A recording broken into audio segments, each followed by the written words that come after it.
Assalamualaikum warahmatullahi wabarakatuh. Baik, gimana kabarnya hari ini? Baik, sebelum memulai pembelajaran pada hari ini, ada baiknya kita membaca doa terlebih dahulu sesuai dengan keyakinan dan kepercayaan masing-masing. Nah, silakan untuk ketua kelasnya memimpin doa. Selanjutnya, Ibu akan mengabsen terlebih dahulu. Pembelajaran hari ini, ada baiknya kita mereview sedikit tentang pembelajaran minggu lalu. Nah, apakah ada dari kalian yang ingat tentang pembelajaran minggu lalu itu apa? Ya, benar. Pembelajaran minggu lalu itu masih seputar tentang senyawa hidrokarbon. Minggu lalu kita mempelajari tentang alkana,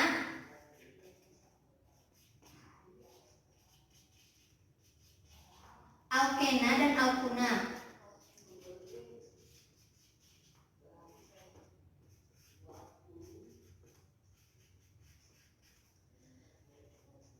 Nah, Ibu ingin bertanya, apakah dari kalian masih ada yang ingat tentang materi minggu lalu, materi apa saja yang berkaitan dengan alkana, alkena, dan alkuna? Ya, baik. Yang pertama itu, apakah ada yang bisa menyebutkan rumus umum dari alkana, alkena, dan alkuna ini? Baik, rumusnya itu Cn H2N ditambah 2. Untuk alkena Cn H2N, sedangkan untuk alkuna Cn H2N 2. Ibu akan kasih contoh untuk penamaan bagaimana, apakah masih ada yang mengingat tentang penamaan alkana, alkuna, dan alkena ini?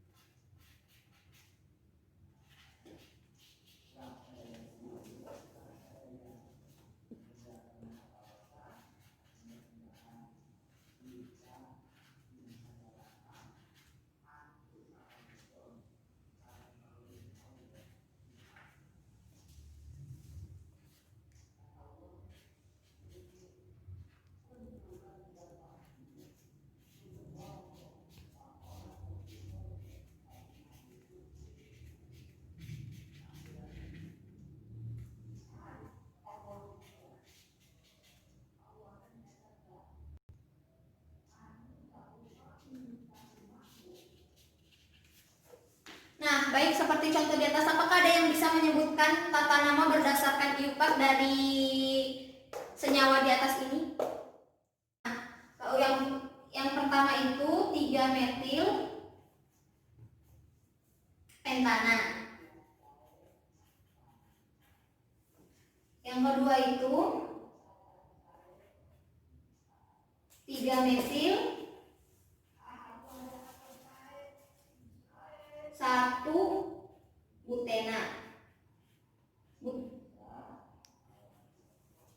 Nah, yang ketiga ini yaitu 4-metil 2-heksuna. Nah, kita akan membahas tentang keisomeran senyawa alkana. Nah, apa yang dimaksud dengan keisomeran? Ya, keisomeran adalah sebuah molekul-molekul kimia yang memiliki rumus kimia yang sama namun memiliki susunan atom yang berbeda. Misalnya, keisomeran pada alkana itu seperti contoh C4H8. Nah,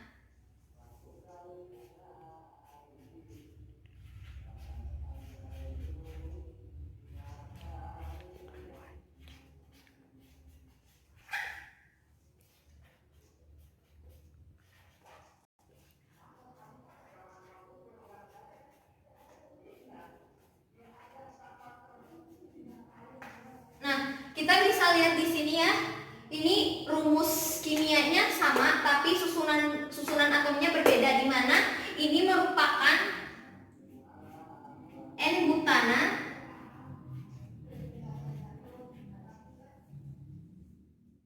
ini merupakan senyawa dengan nama 2-metil propana.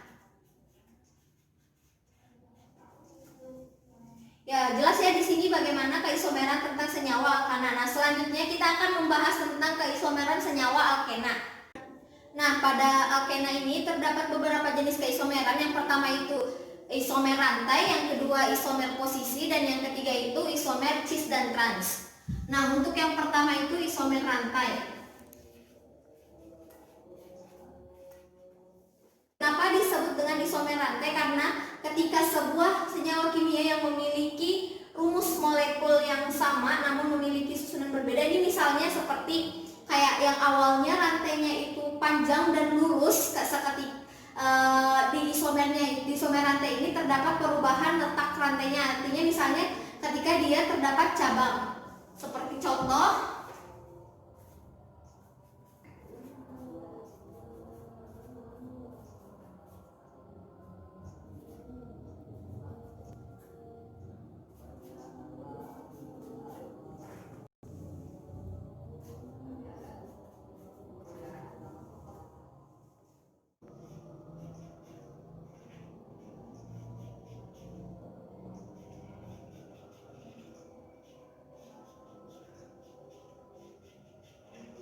Nah, seperti yang bisa kita lihat pada contoh ini, di sini tuh terdapat perbedaan letak rantainya, yang ini lurus dan yang ini ada cabang. Nah, ini tuh namanya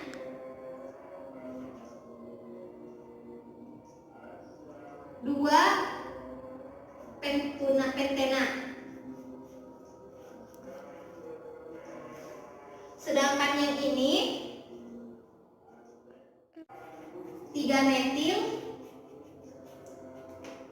1 butena. Terlihat ya perbedaannya. Nah, selanjutnya yaitu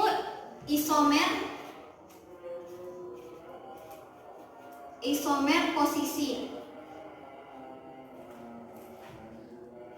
Nah, isomer posisi pada senyawa alkena ini terjadi ketika letak dari ikatan rangkapnya itu berbeda. Misalnya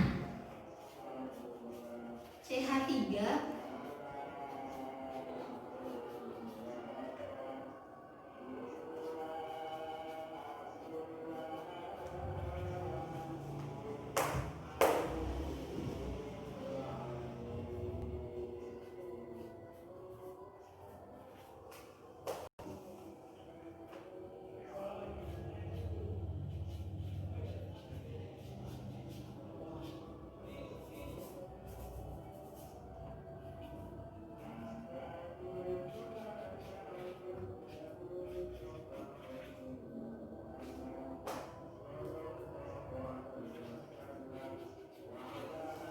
kita lihat perbedaannya. Untuk yang senyawa pertama ini ikatan rangkapnya terletak pada C nomor 2, sedangkan untuk senyawa ini ikatan rangkapnya terletak pada C nomor 1. Jadi namanya itu bisa ditulis seperti menjadi 2 pentena. Sedangkan yang ini 1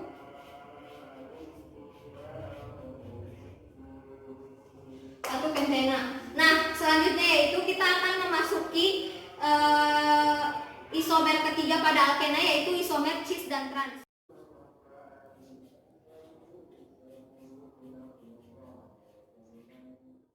Dari senyawa alkena dengan isomer cis dan trans yaitu misalnya senyawa C2H2Cl2, di mana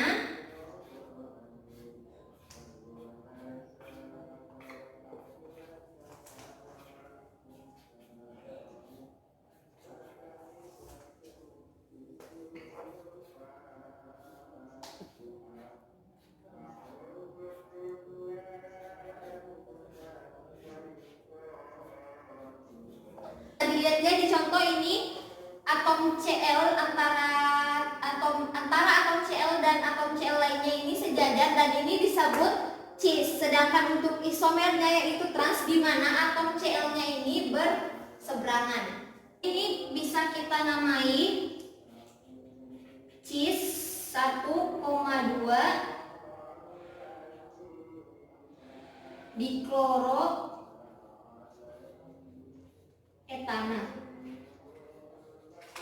Sedangkan yang ini dinamai trans 1,2 dikloroetana.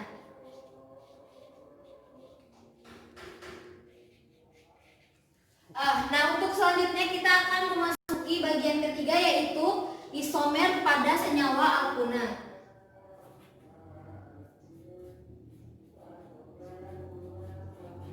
Nah, sama seperti sebelumnya, isomer pada senyawa alkuna ini hanya terdapat dua jenis isomer, yaitu yang pertama isomer rantai dan yang kedua isomer posisi.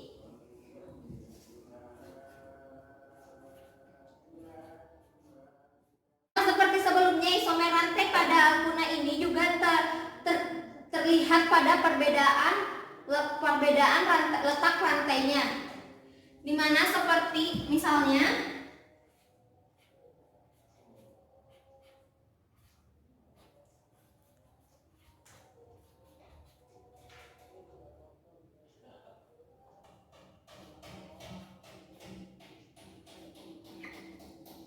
dengan senyawa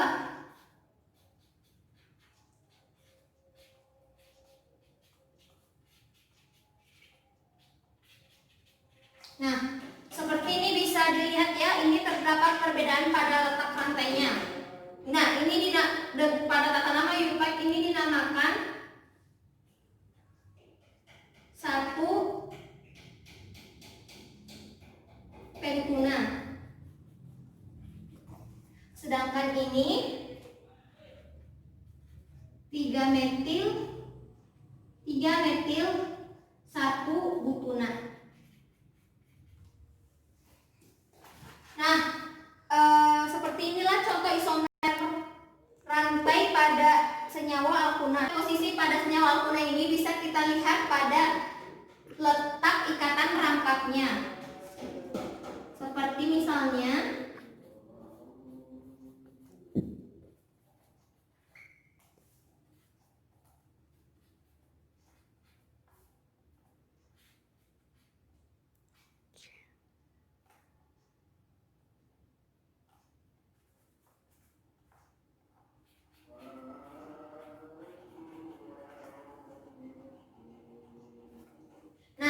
bisa dilihat ya, ini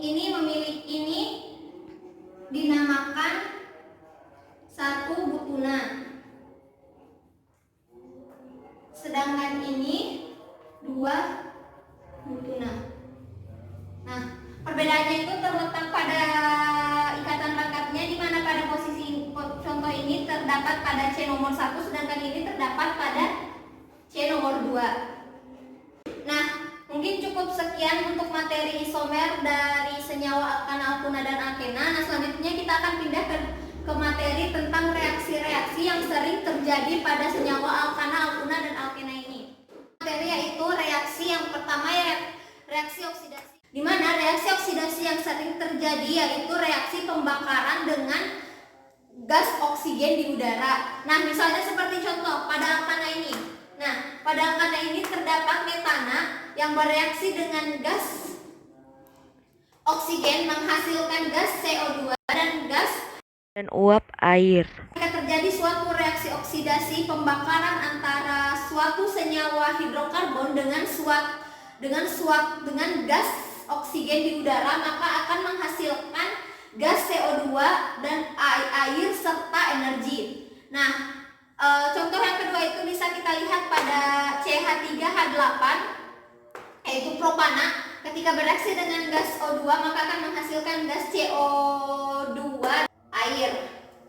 Nah, sedangkan pada contoh lain pada alkena itu, alkena sendiri di sini ada etena bereaksi dengan gas O2 menghasilkan gas CO2 dan air. Nah, pemanfaatan reaksi oksidasi ini sering terjadi pada senyawa alkana karena senyawa alkana itu dapat menghasilkan energi yang besar. Nah, pemanfaatannya ini bisa menjadi sebuah bahan bakar minyak ataupun gas. Nah, misalnya pada kendaraan bermotor. Nah, kendaraan bermotor itu akan menghasilkan gas CO2 dari pembakaran dengan gas oksigen. Ketika pembakarannya sempurna maka akan menghasilkan gas CO2. Namun ketika pembakarannya tidak sempurna maka akan menghasilkan gas CO yang berbahaya bagi manusia. Nah, selanjutnya yaitu kita akan memasuki reaksi substitusi. Apa itu reaksi substitusi? Nah, reaksi substitusi ini sendiri merupakan reaksi pergantian dari suatu gugus atom yang berikatan dengan C dengan suatu gugus atom lainnya.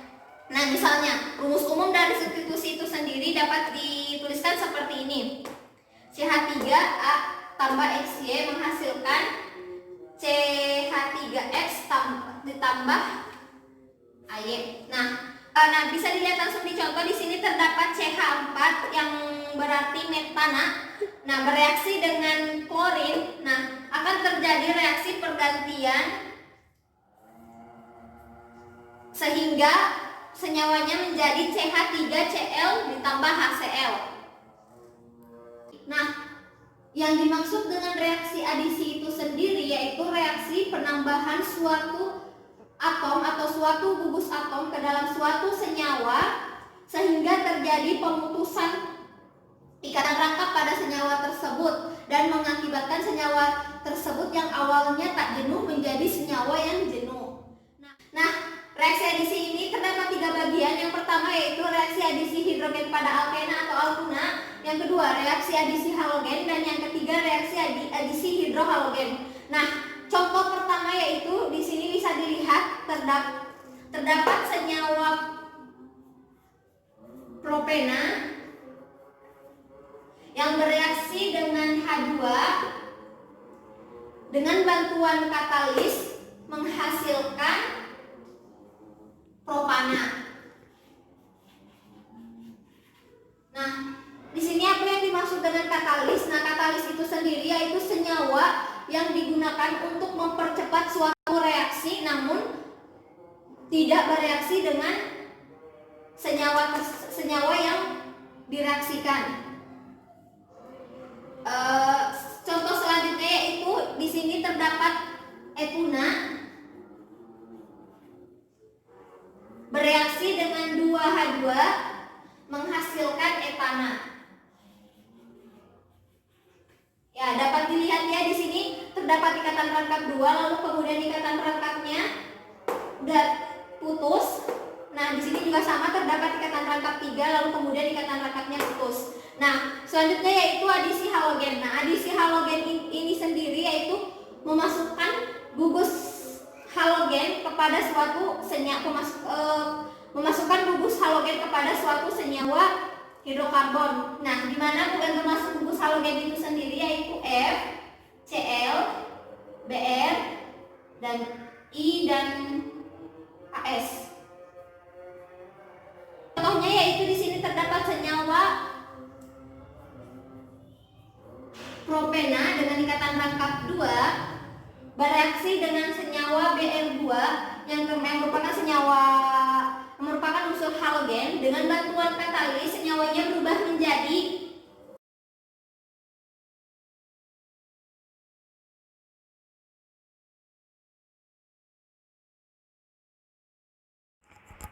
Jadi hasilnya ini menjadi 1,2 dibromopropana.